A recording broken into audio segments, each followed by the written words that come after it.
வணக்கம் நண்பர்களே, முக்கிய செய்திகளை இந்த பதிவில் பார்க்க போகிறோம்.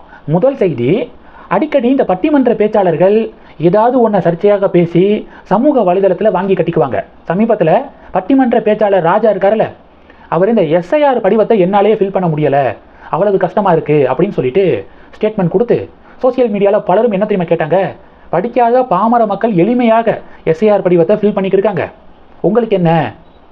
சும்மா கைத்தட்டலை வாங்குறதுக்காக கூட்டத்தில் இப்படியெல்லாம் பேசாதீங்க, கவர்மெண்ட் பாலிசியை தேவையில்லாமல் கிரிட்டிசைஸ் பண்ணாதீங்க அப்படின்னு சொல்லிட்டு பலர் கண்டனம் தெரிவித்தாங்க ராஜாவை. இப்போ சாலமன் பாப்பையா மாட்டியிருக்காரு. மதுரையில் ஒரு பட்டிமன்ற நிகழ்ச்சிக்காக வந்திருக்காரு. என்ன பேசியிருக்காருன்னா, திருப்பரங்குன்றம் மலை உச்சியில் இருக்கக்கூடிய தீபத்தூண் குறித்து சர்ச்சையாக ஸ்டேட்மெண்ட் கொடுத்துருக்காரு. மலை உச்சியில் தீபம் ஏற்ற வேண்டும் அப்படின்னு யார் சொன்னது? கடவுள் முருகன் நேரில் வந்து சொன்னாரா? கடவுள் முருகன் நேரில் வந்து சொல்லட்டும் அப்படிங்கிற மாதிரி அந்த துணியில் சாலமன் பாப்பையா பேச ஹிந்து அமைப்புகள் கடுமையான கண்டனத்தை பதிவு செஞ்சுருக்காங்க. இது ஒரு பெரிய டிபேட்டாக மாறி இருக்கு. இப்போ சாலமன் பாப்பையா என்ன விளக்கம் கொடுத்துருக்காருன்னா, நான் சொன்னது தவறுதலாக புரிந்து கொள்ளப்பட்டிருக்கு, ஏன்னா நான் என்ன சொன்னேன் அப்படின்னு சொல்லிட்டு இன்னொரு முறை விளக்கம் கொடுக்க தயார் அப்படின்னு சாலமன் பாப்பையா விளக்கம் கொடுத்துருக்காரு. இது டிபேட்டாக மாறி இருக்கு. இந்த தீபத்தூண் விவகாரத்தை பலமுறை நீதிமன்றம் தெளிவுபடுத்திட்டாங்க.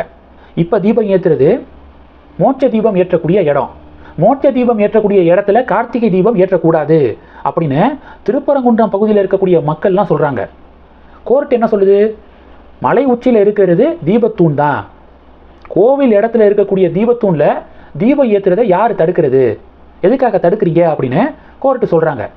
அப்போ அந்த தீபத்தூண் விவகாரத்தில் கோர்ட்டு பல முறை தெளிவுபடுத்தியிருக்காங்க.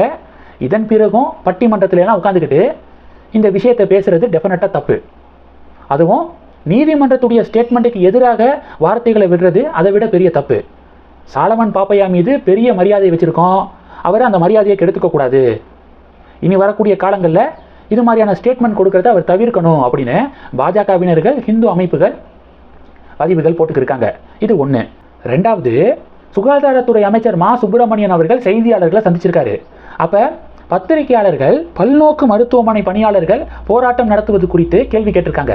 அதுக்கு மா சுப்பிரமணியன் என்ன சொல்லியிருக்காரு, தேர்தல் சமயமா, அதனால ஒப்பந்த ஊழியர்கள் இது மாதிரி போராட்டங்கள்லாம் நடத்தி பணி நிரந்தரம் வேணும் அப்படின்னு கேட்குறது ஃபேஷன் ஆயிடுச்சு அப்படிங்கிற ஒரு வார்த்தையை விட்டுருக்காரு. இதுக்கு அண்ணாமலை மிக கடுமையான கண்டனத்தை பதிவு செஞ்சுருக்காரு. அண்ணாமலை என்ன சொல்லியிருக்காருன்னா, 2021 தேர்தலில் நீங்கள் கொடுத்த தேர்தல் வாக்குறுதியை நிறைவேற்றுங்க அப்படின்னா பணியாளர்கள் போராட்டம் நடத்துகிறாங்க. வாக்குறுதி எண் 153. அதில் என்ன சொல்லப்பட்டிருக்குன்னா, அரசு துறையில் 10 வருடத்துக்கு மேலே ஒப்பந்த ஊழியராக பணியாற்றக்கூடிய தொழிலாளர்களை பணி நிரந்தரம் செய்வோம் அப்படின்னு திமுக வாக்குறுதியாக கொடுத்துருக்காங்க. என்னது? அரசு துறையில் 10 வருடங்களுக்கு மேலே ஒப்பந்த ஊழியர்களாக தொழிலாளர்களாக பணியாற்றுபவர்களை பணி நிரந்தரம் பண்ணுவோம் அப்படின்னு சொல்லியிருக்காங்க. இப்போது பல்நோக்கு மருத்துவமனை பணியாளர்கள் அதுக்காக தான் போராட்டம் நடத்துகிறாங்க, கொடுத்த வாக்குறுதியை நிறைவேற்றுங்க அப்படின்னு தான் போராட்டம் நடத்துகிறாங்க. அந்த பத்திரிகையாளர் சந்திப்பிலேயே மாசு அவர்கள் தெளிவாக சொல்கிறாரு, 2013 போராடக்கூடியவர்கள்லாம் வேலைக்கு சேர்ந்தாங்க அப்படிங்கிறத தெளிவாக சொல்கிறாரு. 2013னா இப்போ என்ன வருஷம்? 2026. 13 வருடங்கள் வேலை பார்க்குறாங்க. திமுக என்ன வாக்குறுதி கொடுத்துருக்கு?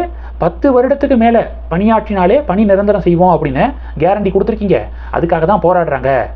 ஆனால் அந்த போராட்டத்தை கொச்சைப்படுத்தக்கூடிய வகையில் ஃபேஷன் ஆயிடுச்சு இதெல்லாம் அப்படிங்கிறது என்ன மாதிரியான அணுகுமுறை அப்படின்னு அண்ணாமலை மிக கடுமையான கண்டனத்தை பதிவு செஞ்சுருக்காரு.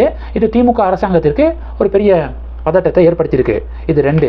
மூணாவது என்ன பார்க்க போகிறோன்னா, ஒரு பக்கம் இந்தியா எனர்ஜி வீக் 2026 சக்ஸஸ்ஃபுல்லாக நடந்துக்கு இருக்கு.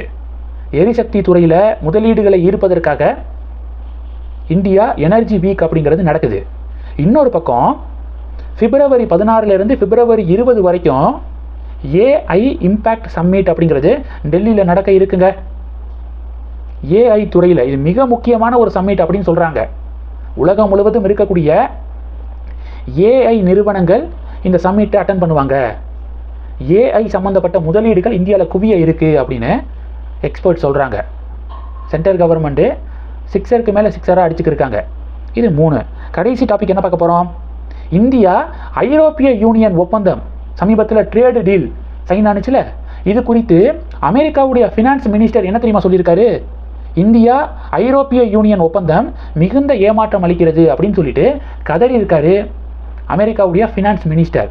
இந்த செய்திகள் எல்லாத்தையும் பற்றி உங்களுடைய பார்வைகளை மறக்காமல் கமெண்ட் பண்ணுங்கள். தொடர்ந்து கணக்கில் இருங்க. அடுத்தடுத்து நிறையா பதிவுகளை பார்க்க போகிறோம். நன்றி. ஜெய் ஹிந்த்.